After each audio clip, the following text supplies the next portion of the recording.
Siapa suruh kamu? Hah? Bukan saya. Yang jelas kamu melempar sesuatu. Granat dia. Udah bawa aja nih anak. Jangan dia.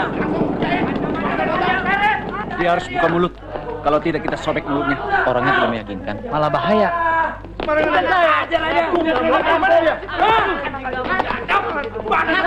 Bukan saya. Baiklah. Orang luar pasti. Mau diapakan ya? Coba kita lihat saja. Siapa nama kamu? Bukan saya. Sungguh. Bukan saya. Kebetulan saya lewat. Saya tanya nama kamu siapa, kamu dari mana? Bukan saya. Sungguh. Kamu mengerti bahasa Indonesia? Iya. Bukan. Dengar! Teman kami kemarin baru ditusuk karena kasu. Kami juga baru diserbu, ditembaki. Jadi jangan berbelit-belit kamu. Kamu siapa? Saya. Ayo ngaku. Saya anak sini juga. Nggak mau ngomong. Buka aja. Sembelih. Ayo ngomong kamu. Saya ulangi sekali lagi. Siapa nama kamu? Saya anak sini juga. Jawab yang benar. Saya. Kamu mau bohong.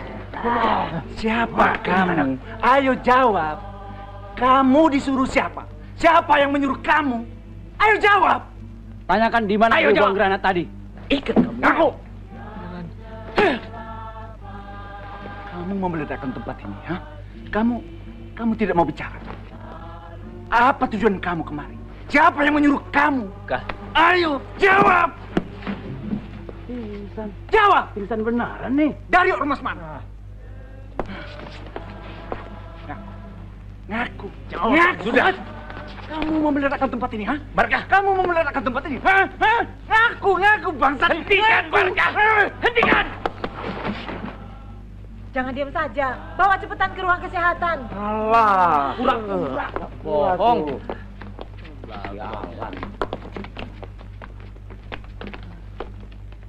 Lekas. Hati-hati, Bawa ke sana, Su. ayo. Bawa kamar mayat. Cemplungin aja formalinnya. Kepalanya Den. jangan sampai miring-miring begitu. Kuncinya, Den. Yuk.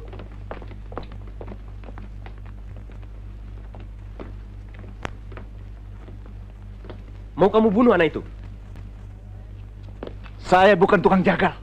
Saya bukan tukang. Anak itu sudah hampir mati ketakutan. Tidak pantas kamu melakukan kekerasan. Lalu apa yang pantas menurut kamu? Membiarkan dia dipukuli ramai-ramai? Kamu terlalu kasar. Kau dengar sendiri, anak itu tidak mau menyebutkan namanya. Itu tidak membuktikan apa-apa. Karena dia tutup mulut PKI dia.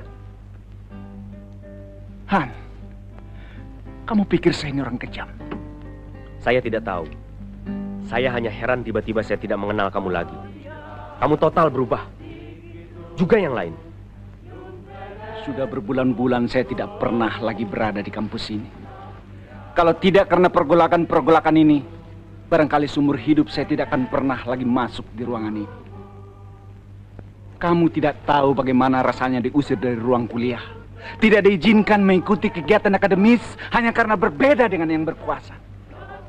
Dan kamu sendiri tahu, saya bukan satu-satunya yang mengalami itu. Ribuan jumlah mahasiswa mengalami perlakuan yang tidak adil. Berpuluh-puluh dosen dipecat atau diskors. Itu di universitas. Tidak terhitung jumlah korban di luar universitas. Koran-koran ditutup.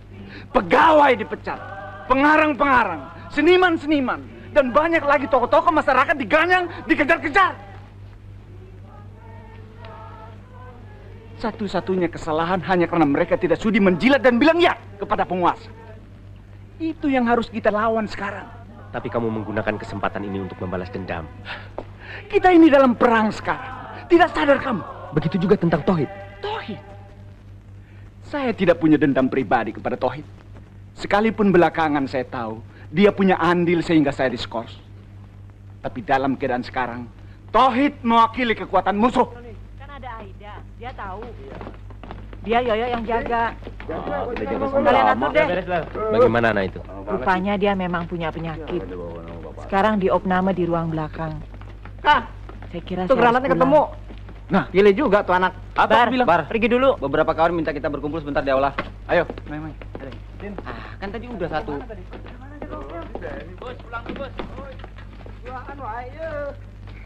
Kamu bertengkar lagi dengan Barkah. Saya bisa memahami dia. Saya hanya tidak habis pikir. Saya juga sadar keadaan kita buruk sekali. Politik, ekonomi, sosial, semuanya. Semuanya berantakan. Persatuan kita juga semu. Udara tanah air kotor oleh jargon-jargon, kata-kata, pidato-pidato, beo-beo, kemunafikan-kemunafikan. Kita betul-betul dalam krisis yang berbahaya sekali. Setiap orang kehilangan kepribadiannya. Karena itu semua kita bergerak. Sebagai mahasiswa yang katanya calon cendekiawan, kita akan berdosa kalau kita tidak berbuat sesuatu. Saya tahu. Saya mengerti. Saya hanya tidak bisa terima cara sekali.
Saya protes keras. Kenapa anak kami itu dibawa ke tempat kita?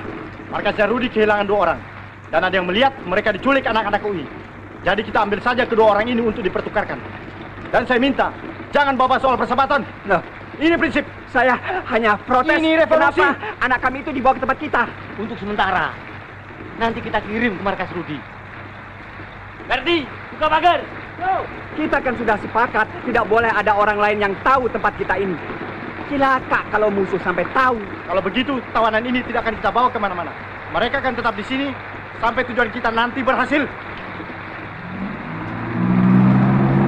Hei, kita bisa celaka.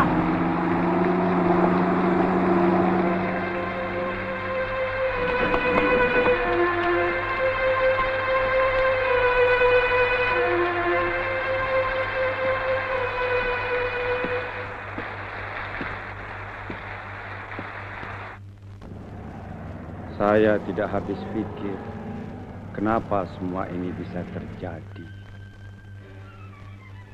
Sejak kecil kita selalu sama-sama. Sekolah sama-sama, ngaji sama-sama. Selalu sama-sama. Selama 4 tahun kita satu rumah, satu kamar. Dan 4 tahun yang lalu kepala kita sama-sama gundul. Semuanya masih jelas dalam ingatan saya, Nif.